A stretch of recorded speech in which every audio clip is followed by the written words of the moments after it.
Hi, I'm Brad, Chief Product Officer with MSAB. We are proud to present the release of XRY 9.3, XAMN 5.3, and XEC 6.2. XRY is now faster than ever and supports security bypass for locked Samsung Galaxy S10, plus checkmate support for iOS 14.2. XAMN, our mobile forensics solution for investigators and analysts, is now even more user-friendly with a redesigned conversation view. The conversation view is the best way to visualize conversations from chat apps, emails, SMS, and calls.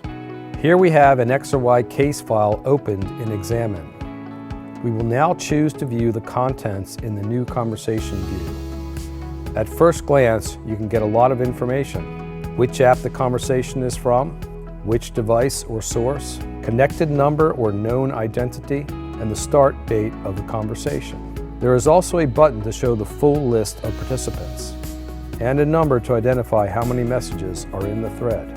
If you select the thread, the full conversation opens up. If there are more than 2 people in the group, we identify this above each message.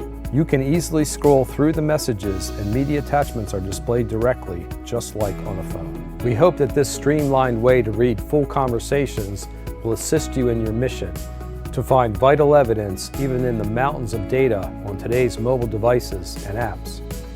Let us know what you think about the conversation view and try all of our other updated products today.